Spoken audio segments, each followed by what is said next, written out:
快看快看，这又是一款你们一定要做起来的面包。今天的面包既可以做早餐，也可以做成甜品，圆嘟嘟小小一个，很可爱，酥脆的外皮，柔软的内心，还带着一股柠檬的清香。而且最关键的是，它不需要揉面，不需要把你的手弄得黏糊糊。按照我这个方法做，我相信所有人都可以做成功。先把柠檬用盐搓洗干净，然后擦出柠檬皮屑，注意不要把柠檬皮下边白色部分弄下来，不然会发苦的。柠檬皮可以根据个人喜好选择1到2个，我是用了2个。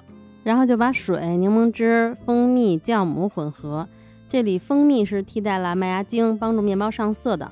柠檬汁呢可以调节水的酸碱度，还可以增强面筋的活性，使面团更有弹性，吃起来更有嚼劲儿，还可以减缓面包老化，还能促进发酵，但是不能多，多了就会太酸，所以一点点就够。然后就是把所有材料都放在一起，油还是推荐用黄油吧，我是因为忘了解冻黄油了，所以就用了别的油。这个面团是根据大水量法棍的面团调整的，在法棍面团的基础上又加了一点油和蜂蜜，如果直接用手揉也是挺粘手的，所以一开始可以用刮刀来混合。混合均匀以后就给它盖好，放在不超过28度的室温下先发酵1个小时。等着的时候，如果你不嫌麻烦的话，可以做一个水果黄油，到时候可以夹在面包中间搭配着吃。可以用任何你喜欢的果干，先把果干剪碎，最好剪得碎一点，不然最后不好切。因为我就是剪得不够碎，所以有这个经验了。然后加入朗姆酒或者白葡萄酒拌匀，给它浸泡1夜。1个小时到了，我们可以来看看这个面团的状态。刚刚1个小时以前只是混合，并没有过多的揉捏，现在它已经达到7分筋的状态了，是不是很厉害？那为了让它面筋能变得更强，现在咱们就给它折叠一次。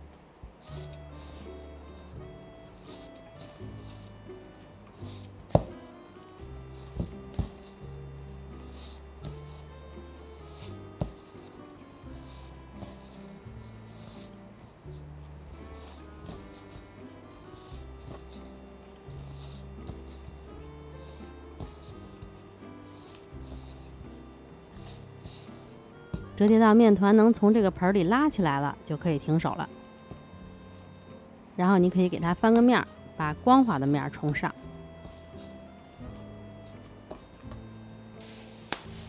盖好，放到冰箱里冷藏1晚上。第2天起来以后，我先看了一下果干，这个果干已经泡好了，它已经没那么干了。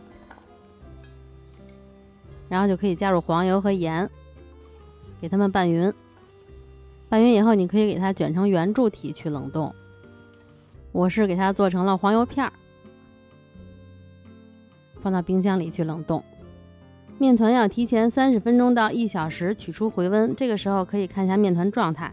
看我这个其实已经发好了，但是我觉得它还是有些横着长，不够挺，所以我选择再给它做一次折叠。如果你的面团发好以后是长得比较高的，不是横向长的，那就可以直接分割了。这个面包做起来真的很省劲儿，总共我就折叠了2次，这是第2次。因为它比较黏，我去手上蘸点水，然后再来折叠它，就不会粘手了。就直接在盆里折叠就可以了。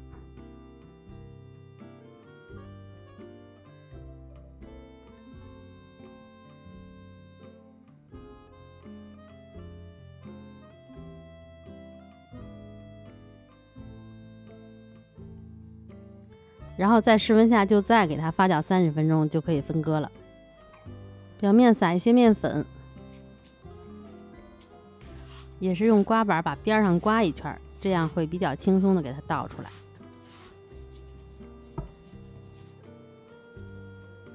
给它平均分成7份，差不多每个是52克左右。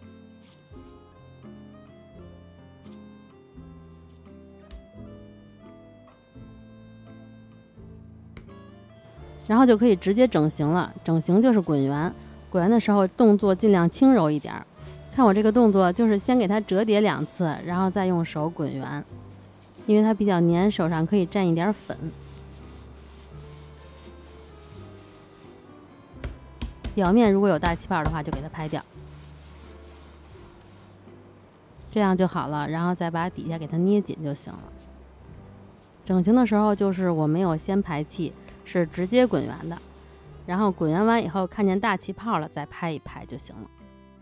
7个都整形好以后，放在油布上发酵，发酵时间差不多就是20到30分钟，注意不要发过了。它的体积是原来的1.5倍大就发好了，不能发到2倍大，发到2倍大就发过了。按下去以后，它是有一个比较快速的回弹的，但是还是能有一个凹陷。然后用剪子在正中间给它剪开，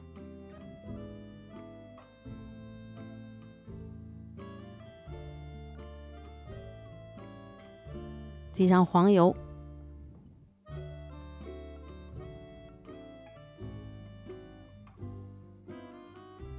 烤箱一定要提前给它预热好。你可以在整形之前就先预热烤箱，烤箱如果预热不到位的话，它烘烤就差一些意思。比较好的烘烤效果就是放在石板上，然后来点蒸汽。我那个盘子里是有鹅卵石的，预热的时候就一起预热的，然后浇上热水，它就会有蒸汽了。烤到表面有金黄的颜色就可以出炉了。烤好的面包剪开的这个口最后是平的，不是呈现一个凹陷的状态，说明它长势很好，它就会更松软。留下来的黄油被底部的面团吸收，颜色看着就是焦黄焦黄的。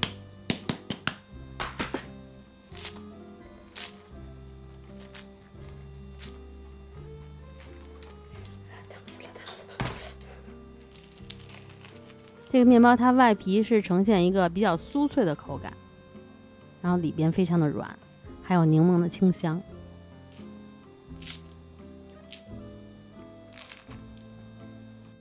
给你们看，这是我放到第2天的面包，虽然它现在外皮不脆了，但是它依然非常软。